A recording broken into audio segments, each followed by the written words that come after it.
And then he came in and shut the door. For a split second, I thought he was there to see if I was okay. Helped me up, got me up, whatever it was, started kissing me. And then it was just, lots of no's, lots of, you have a girlfriend, I'm on my period, I'm drunk, like all the reasons why no.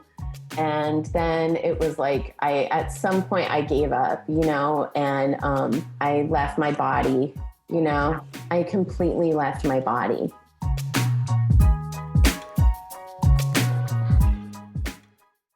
Shh. Welcome to the Secret Life Podcast. Tell me your secret. I'll tell you mine. The best way to support the show is to subscribe and share. If you haven't left a review or ratings on iTunes, please do. It helps more people find our show. And if you want to be on it, please shoot me a note at secretlifepodcast@icloud.com. Welcome to the Secret Life Podcast. I'm Brianne Davis-Gant. Today I'm pulling back the curtains of all kinds of human secrets. We'll hear about what people are hiding from themselves or others.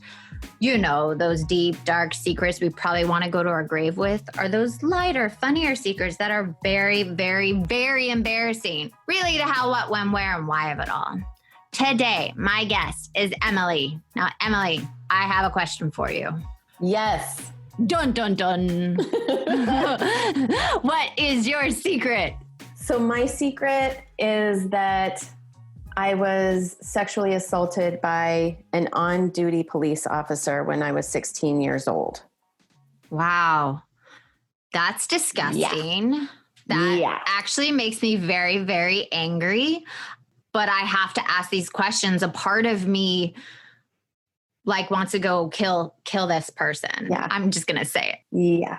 So where were you? So it was past curfew. I'm from Aurora, Colorado, which is actually kind of a part of why I'm talking about this today. Okay. It was past curfew. I was with two other friends who were over 18. Mm-hmm. I was 16. We got pulled over and they checked everybody's IDs. There were two police officers in two different cars. Mm-hmm. They checked everyone's IDs. They saw that I was 16 and I was out past curfew. And they had me get out of the car. Mm-hmm. The officer told my friends that they could go home, that he would take me home. And he sent off the other police officer. And he basically told me that this is protocol. This is what we do. I need to check you for weapons. And I was like, wait, it was just you and him and the other police officer. Everybody was gone. Everyone was gone. And you were on the side of the highway or wherever you were. We were in a neighborhood. Yeah, we were in a residential neighborhood. Oh my God. And I just, he's authority and I'm a child. And so, of course, and I was terrified, I was in trouble. I was getting a ticket, and so he leaned me up against his car. And he felt me all over very thoroughly. It was sexual. Mm-hmm. He did not go under my clothes, but it was sexual. Yeah. And I was scared and I was, alarms were going off. Then he popped me in the car and he drove me home. And all the way home, he kept explaining why he did that. And I just didn't say anything. And I was just like silent. I can't believe, and silent. I mean, I love how you just said silent because that's like the story of my life in this category. Yeah. Because sadly, this wasn't my first time being violated. The time before that, I was 15. I was raped. What? Yeah. Where did that happen? So that one was, and the reason why I used the police officer story as like the main thing that I wanted to talk about was because that's the most recent thing that's come out that I really do believe less people know about. The rape was that one. So the timeline for that was I was 15. Yeah. And I was at a friend's party. And I got super, super fucking wasted. Right. And we were playing drinking games. We were playing that game, I Never. And do you remember that game? Did you ever play that game? I don't know. Take me back. Yeah. So we called it I Never. Some people call it Never Have I Ever. But the drinking game is you say, I never, and then you say something that you've never done. And if you've done it, then you drink. And if you haven't, then you don't. And so for me, the name of the game at that age was like, how much can I drink? Oh, yeah. I mean, any age. Know. Yeah, at 15, I remember like at a party, I chipped my tooth on the toilet. Like, it just kind of goes with the age. But still, just because you were drinking underage, for this to happen, it's just so disgusting. It's just so, it's so much. And don't they say 1 out of every 3 young girls are sexually assaulted? I have heard that, and I believe it, which is so sick. I mean, it's really, really sick. And I talk about it. I have been sexually assaulted too at a young age. So I'm feeling what you're feeling. So you're playing this game, innocence, fun, drinking. Yes, underage, we all know, but it happens. Exactly. And it was actually, it was Halloween, which is weird, but it's like weird, but like where I, like at that point in my life, we weren't wearing like slutty, not that it even freaking matters what you're wearing. I know, but it's so funny you have to say that. But I feel like sometimes I have to say that, sometimes. But like I recently was talking to my husband about it. We're writing something that is kind of autobiographical in terms of this experience that I had. Well, I love that you're doing something creative with it too. Yeah. I mean, and when you say 1 in 3, I'm like, this needs to be talked about. This needs to continue to be talked about because it wasn't talked about in my childhood, like in my life and, at home. I think our teachers slacked on that one as well, even health class, but like whatever, but it was like, I was picking up everything from, the music I listened to from my older friends and from, you know what I mean? And so it was like, and so we were playing that game and I never, and the night before had like a sexy dream about the guy. Okay. And I said, I've never had a sex dream about, and I said his name, and I'm not going to say his name. And we can talk about that if we want, but, and then I drank. Can I just say though, I have to say, and I'm going to stop you for a second.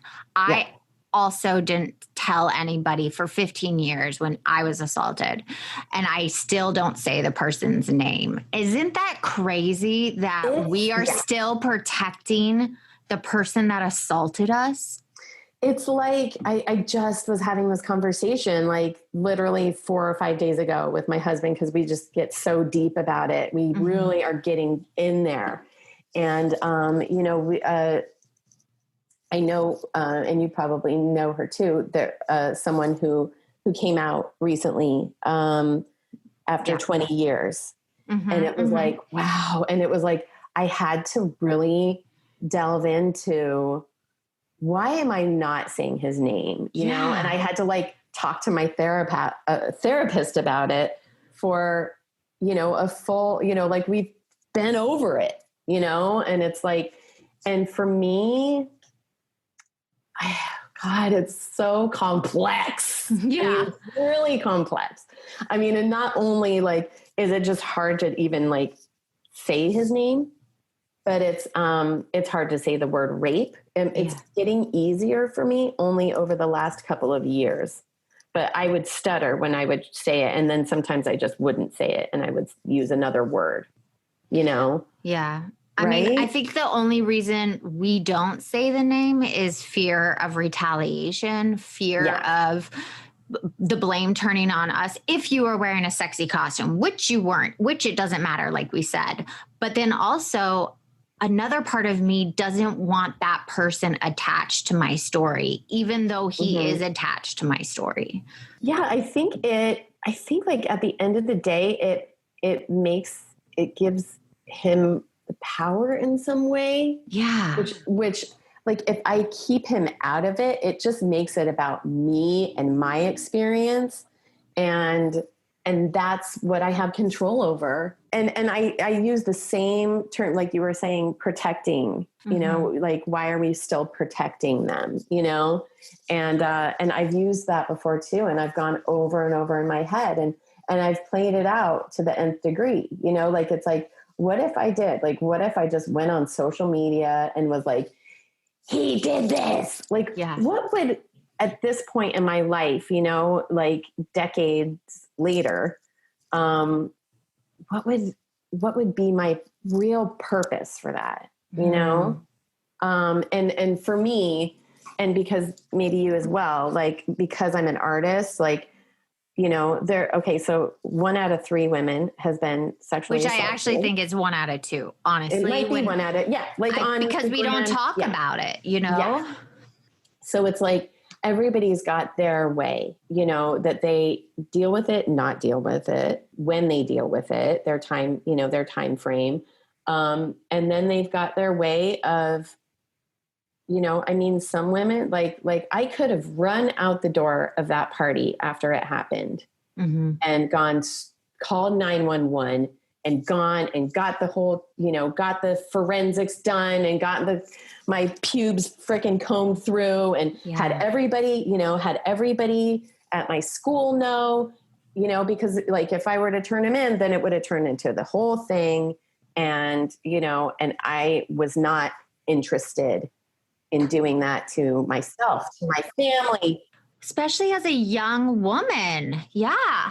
And as a young woman, like, you're so young to make a big decision like that. Oh my God. I have to tell you, a girl in my high school I was friends with, which I will never say her name either, but her best guy friend raped her at a party and she took him to court, and it was so drawn out and so tumultuous that she, you know, started doing drugs and stuff. And I can't imagine what that did to her psyche. Even standing up for herself, wearing that label as a woman is so daunting. Yeah. And sometimes we just brush it under the rug because first of all, it's so painful. It's trauma that we store in our bodies.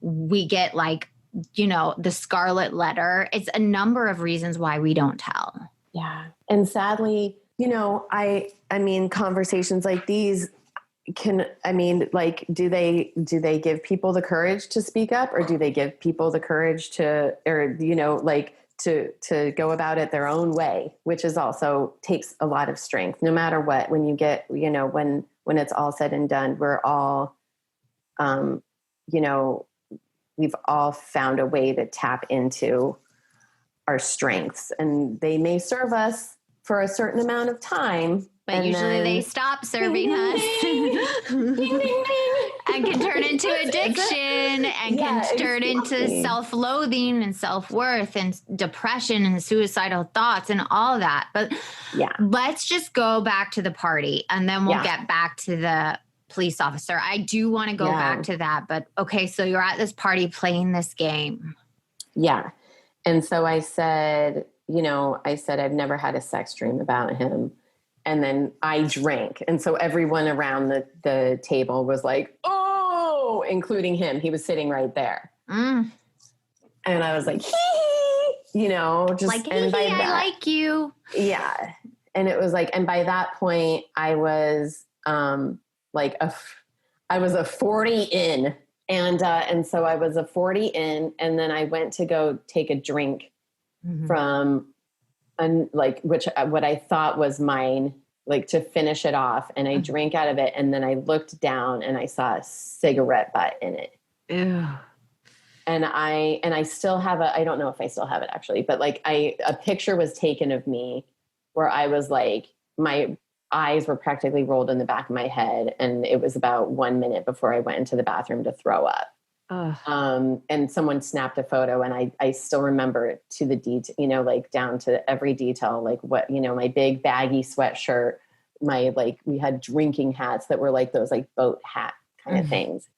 And my eyes were just, and I was you know, and so I went into the bathroom and I was throwing up, and one of my friends came in and was like, "Hey girl, you okay?" You know, and I was like, and I was just puking in the toilet. Yeah. And then she left, and then he came in and shut the door. And for a split second, I thought he was there to see if I was okay. He helped me up, got me up, whatever it was, and started kissing me, pushed me into the laundry room that was attached to the bathroom. It was like a second part of the room. And maybe he shut the sliding door or something. I don't know. And then it was like, you know, lots of no's, lots of, you have a girlfriend, I'm on my period, I'm drunk, like all the reasons why no.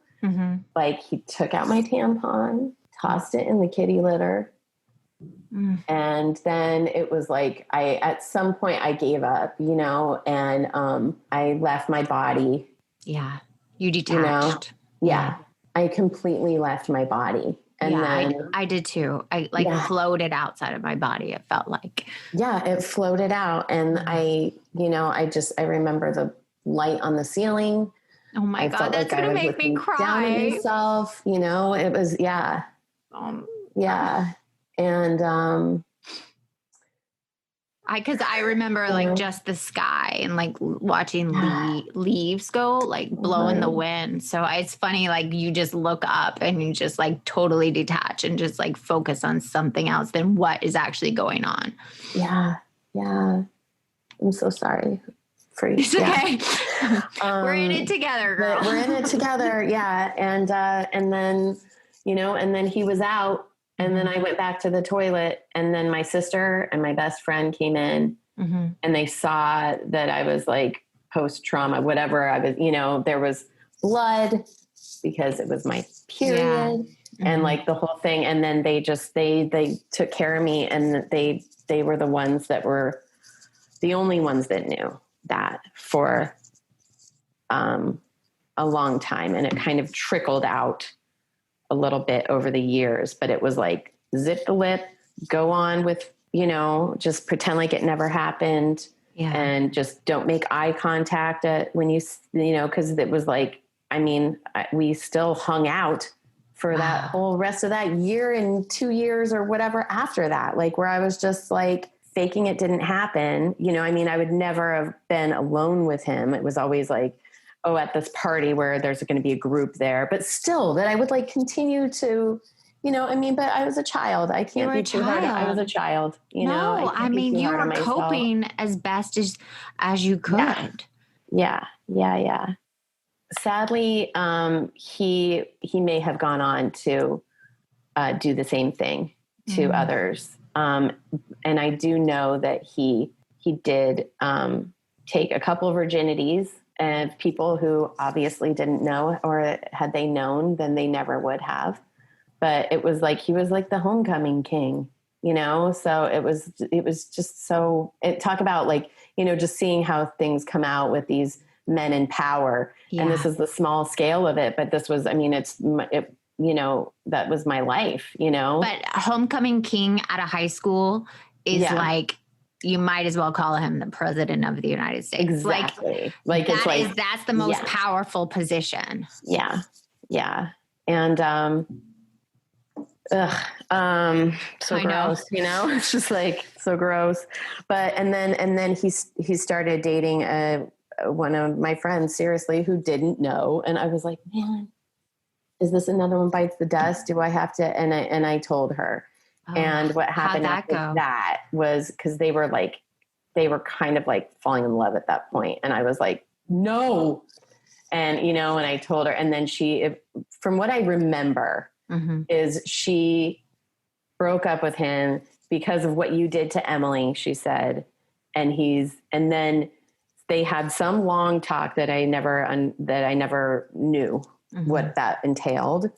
And they ended up, staying together. And he came to me and he said, "Why are you telling everybody that I raped you?" And I looked at him for the very first time since before it happened. I looked him right in the eye and I was like, "Because you did." Good. And that was so, you know, I mean, because of the way he approached it, he put himself in this position of power where it was like, why are you, I mean, it wasn't because I've gone over that too, where I'm like, because then the conversation was him, he said that he was sorry.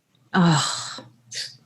And so, I went on with my life being like, he said sorry and I haven't fully forgiven him, or I would be this, or that, I mean, I think when it all came to like a real major head, there were a couple instances. One was, because after that, like I just disappeared. Like I went away to school and I just like was like, nope,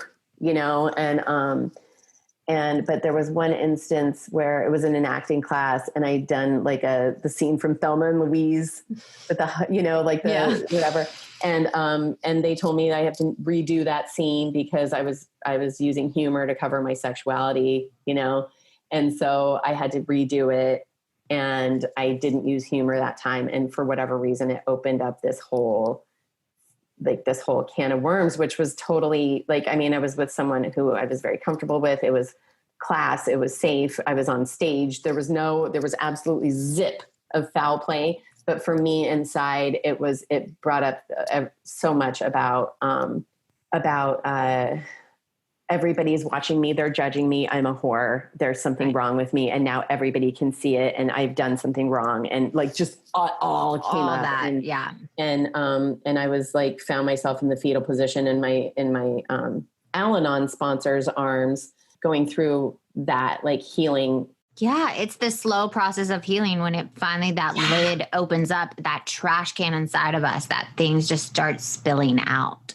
Yeah. And then I thought that I had made it to the other side, and I did in some way. I made progress, but then when I had my two boys. The older one hit me a lot, and it made me very, very angry every time he would hit me. But of course, I would not hit him back. But I would just feel so angry. And I would ask my husband, like, why don't you get mad when he hits you? Like, isn't it? And it brought up all this stuff. And there was an instance that happened where I was nursing my baby and my older one went to attack me because it was like, they got in like a little like he hurt the baby and I picked up the baby to nurse him, to comfort him. My older one kind of went after me and I felt like I was being attacked and I couldn't do anything because my arms were holding the baby. So I was stuck. Right. And someone had told me before that, they said, how did you feel? Stop and check in with how you're feeling, like right after, your kid attacks you, like check in with your feelings, just take a moment and a breath. And what came up for me when I made myself, I mean, I had to get out of there. Like my husband was taking a long, luxurious shower at the time. And when he came out, I was like, here's the baby, I'm out. And I went in the car and I went to drive to Mexico, just kidding. But like, I went to like drive and I said, and I heard that voice that was like, stop, how are you feeling? And I remember where I was at the light and everything. And it was like, that is exactly how I felt when I was 15, being raped in that laundry room. Right. I was stuck. Yeah. Can we go back to the police? Yeah. Yes. No, I just feel like that's all attached to like this stuck, this out of your control, other people taking advantage of you. And the disconnect with any instinct. Yeah. You know what I mean? Any, like being able to listen to that voice inside of you. I did not have any instinct that I trusted. So that happened with the cop. And it was like a thing that happened that once again, I was just like, I think I did tell like some people, I was like, God, ooh, and then literally I'm like, fuck the police was like the fucking song of the century, Oh, like, I love that song. And from then, until there were a couple of other things that happened with me and police. And it was, I got a failure to obey order from a police officer ticket like 2 years later. And it was like, and I hated cops. Like I just joined in with, you know, with all that with the movement, you know, I joined in and I was like, fuck the police. I hate cops. And there was like, you know, the crew that I hung out with were all, you know, the cops were after us, you know, and it's like, so, you know, like, and I got a failure to obey order from a police officer and ticket. And then when I went to court for that, my friend's dad was my lawyer, and this was all under the radar. I still don't think my parents know about this. And he was like, Emily, because once again, it was like I was wasted, just talking shit to the cops. Like, and he was like, if your parents saw what this police report said, I just don't know if they could ever look at you the same again. Like, talk about shaming me. Yeah, totally shaming you. What was so weird was he was like, where would guys like, and he said the guy's name who raped me when I was 15. Where would guys like that be right now if it wasn't for cops? You need to respect cops. What? And I was like, dude. You know, I'm just shaking my head right now. It's like, oh God. I mean, you know, but once again, impressionable. Okay. All right. The cops are on my side. I get it.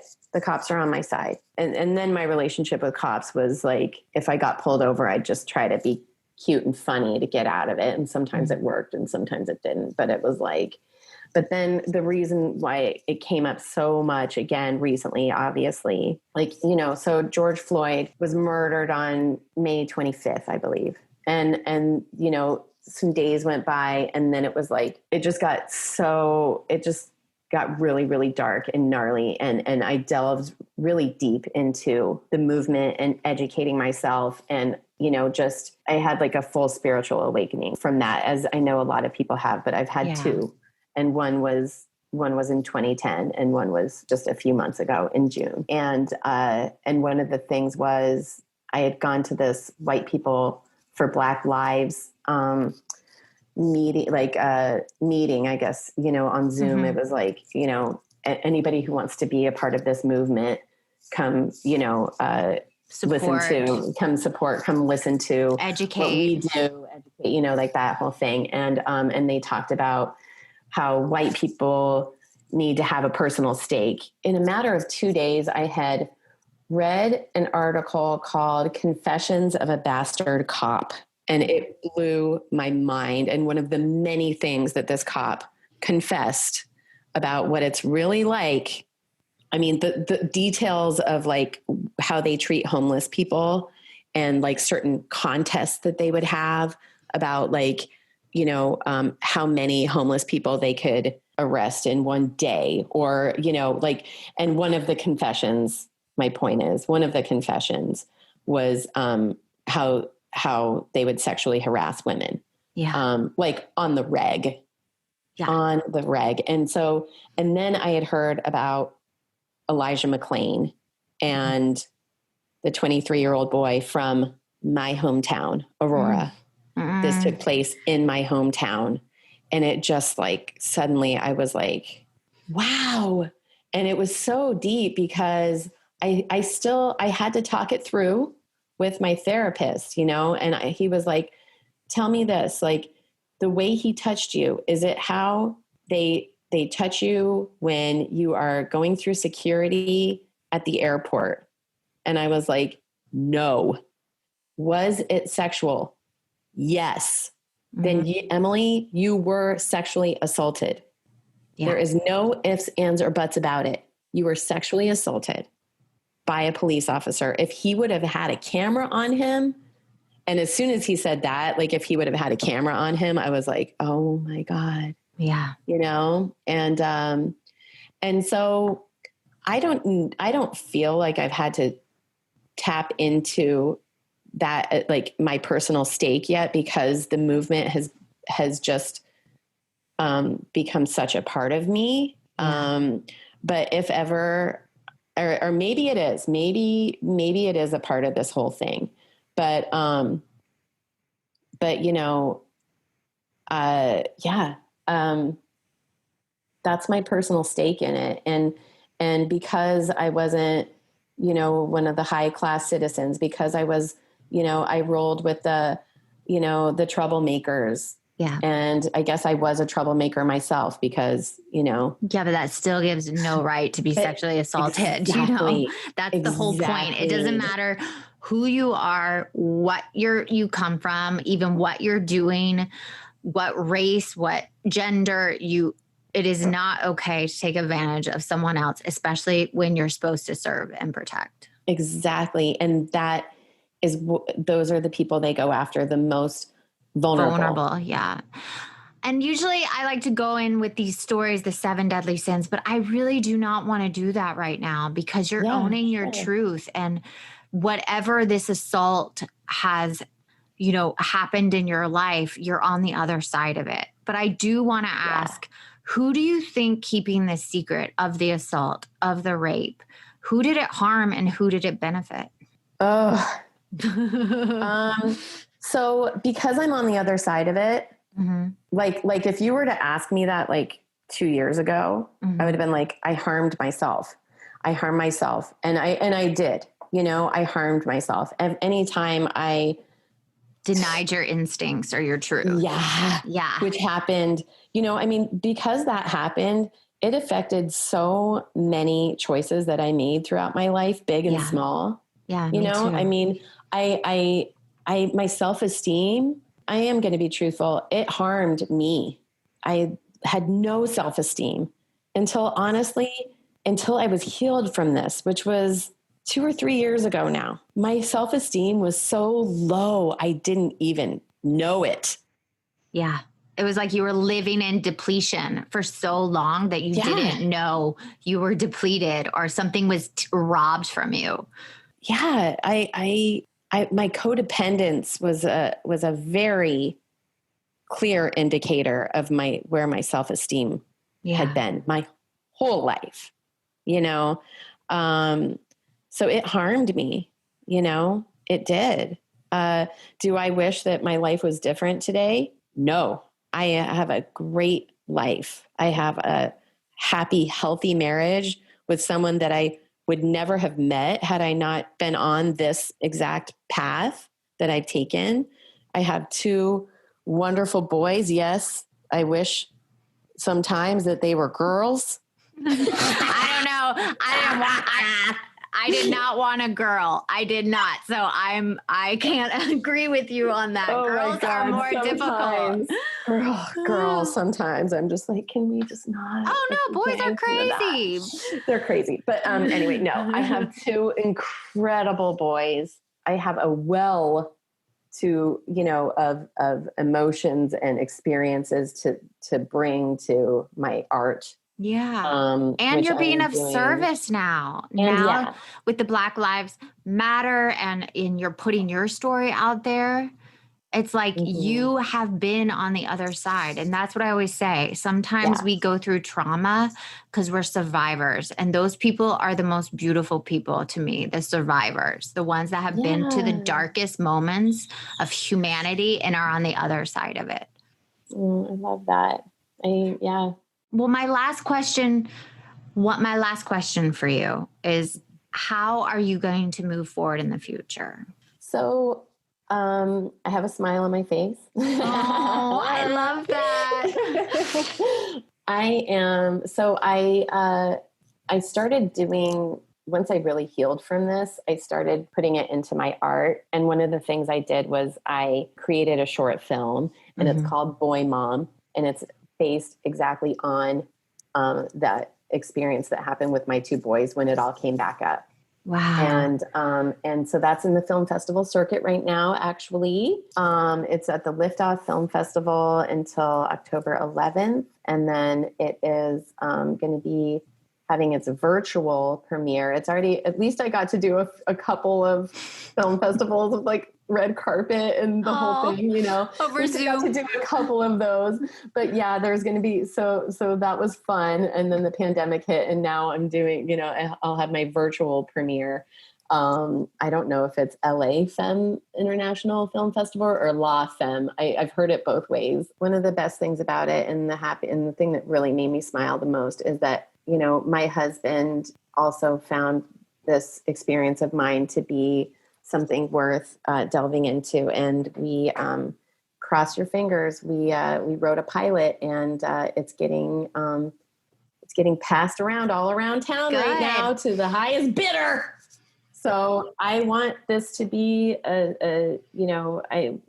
we've got great visions, and we've got plans and everything for this to be something that can be accessible to people when they flick on their television set, not network, but, because it's that important, and however it ends up getting made is it will, it's that important. Thank you so much for being on the show, Emily, and sharing your secret with us and being so vulnerable and open. Thank you so much, girl. You're so easy to talk to. I know you get it. And I love hearing your podcasts. I think you're doing a really awesome thing. And thank you for letting me be of service. And if you want to be on the show, please email me at secretlifepodcast@icloud.com. Until next time.